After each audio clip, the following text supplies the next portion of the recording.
Good morning, traders. So let's get cracking with the Dow Jones with Wall Street top 30.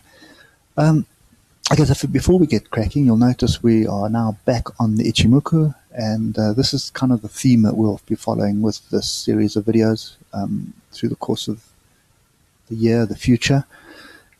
We will focus on the Bill Williams and the Ichimoku because they're both great trend following systems. And the objective of this is really to help people understand, get some kind of understanding of the markets and how to trade it. And if they focus on one of the trend following systems, it's possible to hold a full-time job and trade at the same time. And I think that's kind of my objective that I want to achieve. So weekly. So there's a couple of things in play here. So normally when you see a solid green bar like this that closes on its high, you are bullish because you expect more upside. Okay. However, when this happens to a level, then it is normally seen as an exhaustion bar. Okay. Now you can see on the Dow, there's a couple where it's reversed off, but majority of the time when it has a solid bar like that there's no tails, in other words, so it closes on its high. That's an extremely bullish signal. You can see how it works, except here, okay, where it was seen as an exhaustion bar. This was an exhaustion bar. This was an exhaustion bar. Now, is this an exhaustion bar?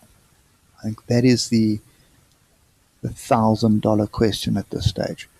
And I'm just putting this level in because this is the previous high, and you can see these tails here. There's an open here, and tails here, a lot of interaction here. So this seems to be some kind of important level on the weekly. And I just want to get to the monthly. Okay, now if you look at the monthly, you can see how the stochastics grouped for a long period of time, almost a year that they grouped, and now they're pointing to the downside. Okay, now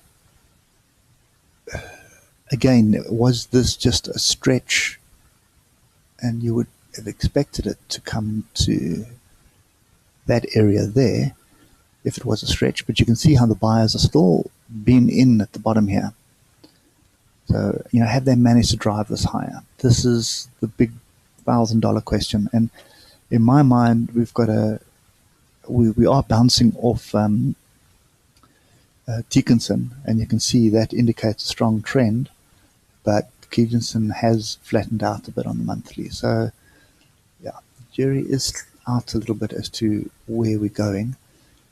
If we just look at the daily, okay, so you can see, it's pretty clear. We've been moving sideways for most of the year. Now, the question is this the top of the sideways range that we've been moving in? Are we going to see some downside and then upside? And I think that's kind of what my take on this is right now. We do have a hanging man. So when we see a pin bar like this on the top of a move, that's normally a warning that something is going to be a change in direction. Okay, we need a confirmation. In other words, I need a red bar to confirm the hanging man for the move to the downside. But at this stage, it is a warning. Ichimoku is positive. It's very bullish at the moment.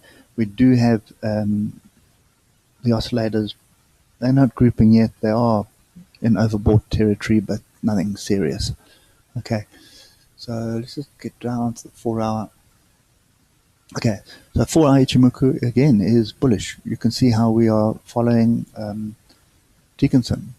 You see, boom, we had one little blip down there, but the buyer stepped in and rallied. So this is extremely bullish. So if you were long from a swing trade perspective down here, you would still be long. There's no reason to get out of this long at the moment.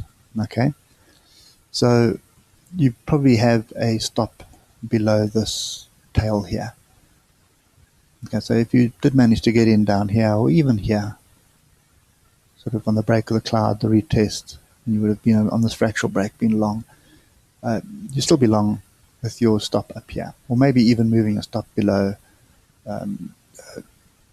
Dickinson, blue line at the moment. Okay, so that's kind of the reality if you were in a swing trade at the moment. However, if you're in a day trade type environment, there has been a very interesting development this morning, and it is this rising wedge break. Okay, so now if we look at the hour, you'll see we are using Dickinson as support at the moment. So we need to break below that. And obviously a break below that, then you've got the cloud, and then you've got Dickinson as support areas. Okay, now is this a double top? Who knows? It could turn out to be a double top, but it would need to break below here for it to be a double top. Okay, so this is a wedge. Doesn't mean that it's going to fall to the floor. It just means that it's tired and there's a retracement. So where's the retracement coming to? The most logical areas are going to be, if I can find my fib tool, there we go. Okay, so the most logical area, see, 50% will be the 1 hour Dickinson red line here, which coincides with the cloud. So that would be the most logical pullback. Okay. And obviously the wedge target will be around here.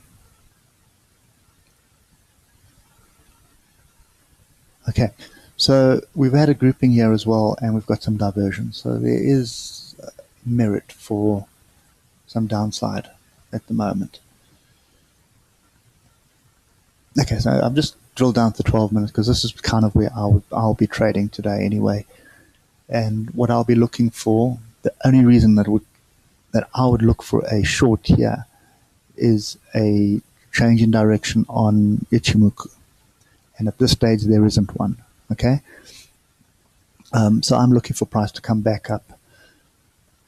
I'm looking for a crossover. So I want Dickinson and Dickinson to have a crossover. This is starting to look bearish. The cloud is still pretty thick. So there's nothing here that's indicating I'm short. So if I was long, I would still be holding a long. Even the fact that we've got this wedge break, because remember, often this thing will just turn into a channel. Or even more likely is you'll just get sideways motion here. Okay, and then this is null and void. So yeah, so for me right now, I'm definitely not long. Well, not going long at this level. If I was long at the bottom here, I wouldn't be looking to get out until Dickinson and Dickinson cross over. If they do get a crossover, I dump whatever longs I had and watch what's happening. I'm